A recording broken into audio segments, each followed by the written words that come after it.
बालकों को कभी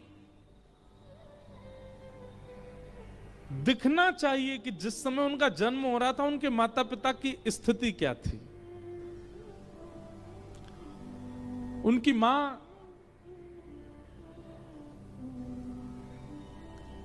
कितने भाव में थी। पिता को जब पता चला कि उनके पुत्र हुआ या पुत्री, वो कितने कितने आनंद में हो गए थे। कैसे कैसे उन्होंने परवरिश की, वो बात अलग है। कई बार बंधुओं ऐसा होता है कि दुर्भक्षी लोग जो होते हैं ना, देखिए इसीलिए मांस के लिए मना करते हैं। कहीं ना कहीं दुर्भक्षी लोग वो आगे चल करके उनकी क्रिया ऐसी हो जाती कि उनके बालकों को ही घृणा होने लगती है। इसलिए अपना अन्न सुधारिए, जैसा होवे अन्न वैसा होवे मन। पर अन्न तो खा ही नहीं रहे, मांस खा रहे हैं हम। अभी तक तो हमने बालकों को संबोधन किया कि माता पिता में दोष मत देखो, लेकिन अब हम माता पिता को संबोधन कर रहे हैं। कम से कम अपना जीवन ऐसा बनाइए। आपके लिए सबसे बड़े दुर्भाग्य की बात है कि आपके बालक आपको दोषी मानते हैं।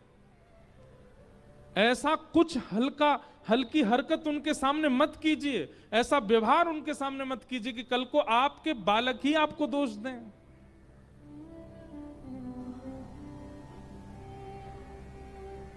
और विशेष रूप से देखिए, ये तब होता है जब मां को पिता के द्वारा प्रताड़ना सहनी पड़ती है ना, तब बालकों का सम्मान घट जाता है पिता के लिए।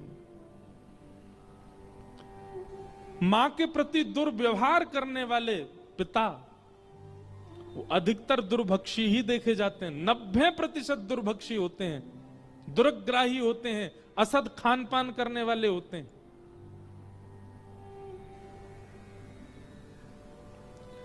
बालकों को बड़ों में दोष नहीं देखना चाहिए, ये बालकों के लिए सीख है। और बड़ों को ऐसा कुछ नहीं करना चाहिए जिससे बालक उनके प्रति दोष भाव रखें। दोनों को संभलना पड़ेगा। जो माता पिता बालकों की नजरों में ही गिर जाते हैं अपने कर्मों की वजह से, या अपने खान पान और अपने लड़ाई झगड़े और अपने अपवाद विवादों की वजह से, उनके लिए नरक और स्वर्ग कहीं और नहीं है, ये पृथ्वी ही नरक है कि उनके बालक ही उनका सम्मान नहीं कर रहे हैं। इसलिए हमारे भाव को दोनों पक्ष सुने। बालक प्रयास करें माता पिता में दोष ना देखें। और माता पिता से हमारी प्रार्थना, विवाह के बाद, संतान हो जाने के बाद आप अपने लिए नहीं जी रहे हो, आप उनके लिए जी रहे हो।